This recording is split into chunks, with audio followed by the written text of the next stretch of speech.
Hello students, आपका एक बार फिर से स्वागत है हमारे YouTube चैनल्स में, जिसमें हम लोग जो पढ़ रहे थे BHU BCom के इकोनॉमिक्स एंट्रेंस एग्जाम में जो आता है उससे रिलेटेड चीजों के बारे में हम लोग पढ़ रहे थे। और आज हम लोग उसी कड़ी में हम लोग अगली वीडियो देखते हैं। अगली वीडियो में हम लोग पढ़ेंगे माल के मांग की मात्रा। किसमें बेटा? मांग की मात्रा। जो वस्तु होती है, माल होता है, उसकी मांग की मात्रा और मूल्य में संबंध कैसा होता है। आप लोगों को मैंने शुरुआत में बताया था वो कौन सा संबंध होता है सर? ऋणात्मक। कौन सा होता है? ऋणात्मक। या हम लोग कौन सा संबंध पाते हैं? विपरीत संबंध जनरली कहा जाए तो। अब लेकिन यहाँ पे वस्तुओं के हिसाब से उच्च क्वालिटी की वस्तुएं और सामान्य माल, जिसको हम लोग कहते हैं, हम लोग क्या कहते हैं? नॉर्मल गुड्स या उच्च क्वालिटी की जो वस्तुएं होती हैं, उसमें बताओ कैसा होता है। अब किसके अकॉर्डिंग सर यहाँ देखा जा रहा है? तो बेटा यहाँ पे जो देखा जाएगा वो इनकम के अकॉर्डिंग। इनकम, अगर इनकम बढ़ेगा, इनकम क्या हुआ? बढ़ेगा, तो मांग की मात्रा क्या होगा? सिंपल सा सर, अगर मेरा ये पॉइंट था तो इनकम, ये इस बार हम लोग इनकम इधर मात्रा दिखा रहे हैं। सिंपल सा हमारी सैलरी क्या हो जाए? बढ़ के यहां से यहां हो जाएगी। तो अब हम लोग क्या करेंगे? अच्छी वाली जो वस्तुएं होंगी, मार्केट से अच्छे क्वालिटी की वस्तुएं क्या करेंगे? सैलरी बढ़ने पे और ले आने लगे। जैसे हम लोग क्या करते थे? शर्ट खरीद के ले आते थे, मान लेते हैं शर्ट या कोई कपड़ा। तो जब हमारे परिवार की किसी की तनख्वाह बढ़ जाए तो उस कंडीशन में हम लोग क्या करेंगे? सर और 2-4 कपड़ा खरीद के लाना चालू कर देंगे। ठीक है, तो इससे क्या हो गया? इनकम बढ़ा तो मेरा क्या हो गया? वस्तुओं की मात्रा। लेकिन ये किसके ऊपर लागू होता है? उच्च क्वालिटी की वस्तुएं में। तो यहाँ कौन सा संबंध पाया जाएगा? ये और ये बनाती हुई हमें क्या खींचना पड़ेगा?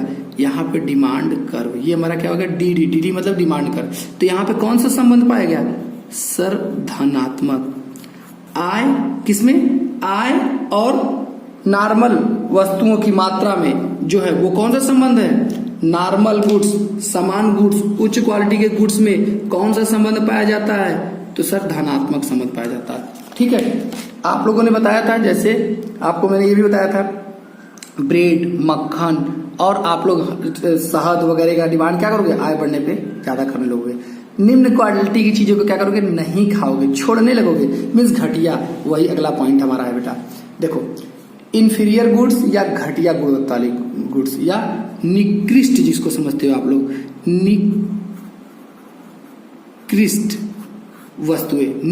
वस्तुएं जो होती हैं इनकम बढ़ने पे, सिंपल सा बात है। अब देखो ध्यान से, इनकम बढ़ेगा तो हम लोग निकृष्ट वस्तु को क्या कर देंगे? छोड़ देंगे, नहीं खाएंगे। पहले इस पोजीशन पे थे, ये प्राइस था, ये मेरा क्वांटिटी था। प्राइस मेरा P से P1 हो गया तो मेरा क्वांटिटी भी क्या हो गया? घट गया। इनकम बढ़ गया, सैलरी 10 पाते थे तो हम लोग कितना गेहूं लेते थे सर? तो 5 कुंटल लेते थे, 5 कुंटल। सैलरी बढ़ के 15,000 हो गया। ये मैं किसकी बात कर रहा हूँ? गेहूं की। सर सैलरी बढ़ के 15,000 हो गया, गेहूं कितना लेने लगे? 4.5 कुंटल। क्यों सर, ऐसा क्यों? बेटा उसी जगह पे आपने क्या खाना? ब्रेड, बढ़िया समोसा, नाश्ता, मतलब मार्केट की उच्च क्वालिटी की चीजें आप क्या करने लगे? सेवन करने लगे। ठीक है, तो इसलिए इसमें कौन सा संबंध है सर? तो इसमें सिंपल सा, ऊपर से नीचे की तरफ गिर रहा है तो इसमें कौन सा संबंध है? ऋणात्मक। ये कौन सा संबंध है? ऋणात्मक या विपरीत। हम लोग क्या कहते हैं? विपरीत संबंध। किसमें सर आप बात किए?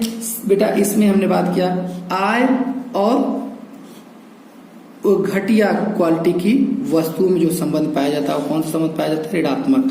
और ऊपर हमने जो बात किया था इनकम और नॉर्मल गुड्स में जो संबंध पाया जाता है वो कौन सा संबंध पाया जाता है? धनात्मक। अब देखो बेटा, नेक्स्ट पॉइंट जो हमारा आता है, प्रदर्शन प्रभाव की वस्तुएं। प्रदर्शन प्रभाव की वस्तुएं, यहां पे भी हमारा क्या आता है बेटा? इनकम। पहले हम लोग क्या होता था? प्राइस P से हम लोग यहाँ हर समय क्या इंडिकेट? प्राइस। यहाँ क्या इंडिकेट करते हैं? क्वांटिटी। या P इनकम। अब अगर हमारा इनकम, पहले मेरा 10,000 इनकम था तो हम लोग क्या करते थे? हम लोग घर पे हर बार 2,000 रुपया का सोफा, मतलब प्रदर्शन प्रभाव मतलब समझते हो ना, लग्जरी आइटम सोफा, साइकिल, घड़ी, ये सब चीजों को हम लोग क्या करते थे, खरीद के ले आते थे। उच्च क्वालिटी ये सब चीजों को हम लोग क्या करते थे, खरीद के लाते थे। तो ज्यादा नहीं 2000 तक का सामान ही हम लोग क्या करते हैं हर बार सैलरी में निकाल के। लेकिन जब मेरी सैलरी क्या हो गई, 15,000 हो गया, तो अब हम लोग क्या किए, घड़ी, अंगूठी, चश्मा, शीशा, इन सब पे जो दिखावटी की चीजें, उस पे हम लोग पैसा कितना लगाने लगे सर, 5,000 रुपये लगाने लगे। तो क्या हो गया, जब हमारा प्राइस यहाँ क्या हुआ, बढ़ा, तो हमारा खर्चा भी क्या हो गया, बढ़ गया। सिंपल सा बात है। तो ये भी कौन सा संबंध पाया जाएगा सर, देखो ऐसे, प्राइस P से P1 हो गया, तो क्वांटिटी भी हमारी क्या होगी, Q से Q1 हो गया। ये दोनों बढ़ा ना, ये भी बढ़ रहा है और ये भी बढ़ रहा है। तो ये जो पॉइंट मिल रहा है दोनों, तो इसको मिलाते हुए एक रेखा खींच देंगे, यही मेरा क्या बनेगा, डिमांड कर्व। DD कर्व का मतलब क्या होता है, डिमांड कर्व, मतलब मांग वक्र। हमारा मांग वक्र कैसा हो गया, धनात्मक। क्या हो गया, ये भी बढ़ रहा है, ये भी बढ़ रहा है, तो इसी को हम लोग क्या कहेंगे, धनात्मक। क्या हम लोग कहते हैं बेटा, धनात्मक। इसमें कौन सा संबंध है, प्रदर्शन प्रभाव में धनात्मक। तो क्वेश्चन यही पूछेगा, सामान्य माल में ये आय और उसमें कौन सा संबंध पाया जाता है, तो धनात्मक। घटिया वस्तुओं में और आय में कौन सा संबंध पाया जाता है, तो ऋणात्मक। प्रदर्शन प्रभाव में कौन सा पाया जाता है, तो धनात्मक। बात ध्यान देना, प्रदर्शन प्रभाव की वस्तुएं और इनकम में कौन सा संबंध पाया जाता है, तो धनात्मक संबंध पाया जाता है।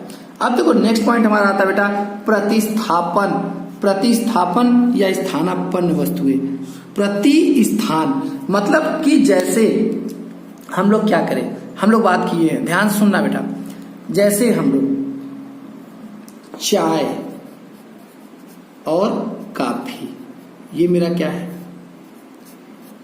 चाय और कॉफी एक दूसरे का प्रतिस्थापन है। सुबह आप लोग जाते हो तो पूछते हैं आप चाय लेंगे या कॉफी लेंगे, अक्सर पूछते हैं लोग ना। तो यही हमारी क्या होगी बेटा, प्रतिस्थापन। मीन्स कि एक वस्तु की जगह पे दूसरी वस्तु का उपयोग कर लिया जाता है, तो उसे हम लोग क्या बोलते हैं, प्रतिस्थापन वस्तुएं कहते हैं। ठीक, बात समझ में आ गई, क्लियर। तो ये मेरी क्या है एग्जांपल, सिंपल, सबसे ज्यादा यही पूछता है, मोस्ट इंपॉर्टेंट ये लाइन, ये पॉइंट है जो चैप्टर आपको पढ़ा रहा है। चाय और कॉफी में कौन सा संबंध है, तो प्रतिस्थापन संबंध है। तो अब इनके बीच में जो संबंध पाया जाता है, किसमें, इनके बीच में जो संबंध है वो कौन सा संबंध होता है, उसी के बारे में यहाँ पे आपको क्या करना पड़ेगा, बताना पड़ेगा। कि जो आपके जो पूरक, जो यहाँ प्रतिस्थापन वस्तु होती है, प्रतिस्थापन वस्तु का मतलब क्या, एक्स वस्तु के मूल्य में वृद्धि होने पर वाई वस्तु की मांग बढ़ जाएगी। यहां देखना बेटा, यहां पे मूल्य लिखेंगे, मूल्य लिखेंगे, मूल्य किसका लिखेंगे बेटा, चाय का। यहां किसका लिखेंगे मूल्य, चाय का। और यहां मात्रा लिखेंगे किसका, कॉफी का। यहां किसका मात्रा लिखेंगे, कॉफी का।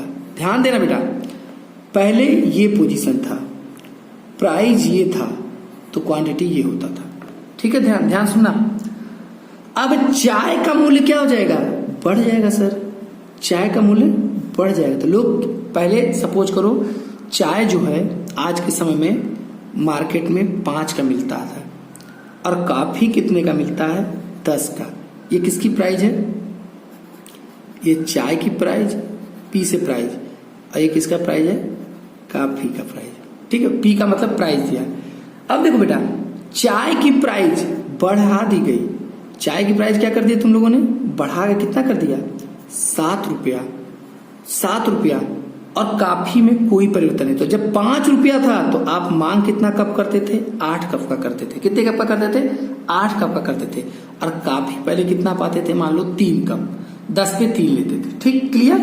तो दिमाग में भी यही आया कि जब चाय की प्राइस क्या कर दी गई, 5 की जगह पे कितना कर दिया गया, 7। सुन लो फिर ध्यान से, चाय की प्राइस पहले कितना था, 5 रुपया था, कॉफी की प्राइस कितना था, 10 रुपया था। केवल परिवर्तन किसमें हो रहा है, क्योंकि प्रतिस्थापन है। चाय की जगह आप लोग कॉफी पी सकते हैं, यही हमारी क्या है, प्रतिस्थापन या स्थानापन्न वस्तु होती है। अब देखो बेटा, चाय की प्राइस क्या हो रही है, बढ़ रही है। चाय की प्राइस क्या हो रही है, बढ़ रही है। कितनी हो गई, 7 रुपए। तो अब हम लोग क्या करेंगे, अब हम लोग क्या करेंगे, चाय का सिंपल सा मांग का नियम तो यही कहता है, किसी चीज की प्राइस बढ़े तो उसकी मात्रा क्या कर दो, घटा दो। तो मात्रा घटाने का मतलब 6 कप हम अब चाय ही मंगाएंगे, सिंपल सा है, 6 कप ही चाय मंगाएंगे। लेकिन उसका अल्टरनेट पिएंगे तो सारे लोग, तो क्या करेंगे, अब हम लोग किसका करेंगे, 2 कप। इसकी मात्रा में कोई परिवर्तन नहीं होगा, प्राइस में कोई परिवर्तन नहीं होगा, बट मात्रा में इसकी क्या हो गया, परिवर्तन हो गया, कितना हो गया 5, इसका मूल्य क्या मात्रा क्या हो गया बढ़ गया। तो कॉफी की मात्रा क्या हो गई बढ़ गई। प्राइस किसका बढ़ा, चाय का प्राइस बढ़ा, और मात्रा किसका बढ़ा, कॉफी का। क्योंकि जब आप जानते हो जो सामान आप लेते थे उस अगर वो महंगा होगा तो आप क्या करोगे, उसको छोड़कर दूसरी जो सस्ती वस्तु होती है उसको आप क्या करोगे, उपयोग करना स्टार्ट कर दोगे। बात समझ में आ गया। उस वस्तु को छोड़कर आप दूसरी सस्ती वस्तु है जो उसकी तुलना में होगी उसका उपयोग करना शुरू कर दोगे। इसी को हम लोग क्या कहते हैं, प्रतिस्थापन। एक जगह से ग्राहक दूसरी जगह पे चला जाएगा। अगर उसका मूल्य बढ़ गया तो दूसरे वस्तु का मूल्य वैसे ही रहेगा, उसमें कोई परिवर्तन न होगा, तब उसकी मात्रा क्या हो जाएगी, बढ़ जाएगी। इसी को हम लोग क्या कहते हैं, प्रतिस्थापन प्रभाव के नाम से जानते हैं। अब बेटा मेरा एक आता है कि पूरक वस्तु। पूरक का मतलब इसे हम लोग पूरक कहते हैं या संपूरक के नाम से भी जानते हैं, कॉम्प्लीमेंट्री गुड्स। कॉम्प्लीमेंट्री गुड्स का मतलब क्या हो गया, ये मान लो स्टार्ट की चीजें है, ये मेरी प्राइस है और ये मेरा क्वांटिटी। अब बात ध्यान देना, कॉम्प्लीमेंट्री का मतलब पूरक। पूरक मतलब कि दोनों जब मिलेंगी एक साथ ही मिलने पर उसका वास्तव में अस्तित्व है मार्केट में, और नहीं तो नहीं। वहां पे क्या था, एक दूसरी जगह पे उपयोग किया जा सकता है, लेकिन यहाँ एक दूसरे साथ उपयोग किए जाते हैं। जैसे आप लोग देखो, कार प्लस पेट्रोल, ये क्या है, दोनों एक दूसरे के पूरक है।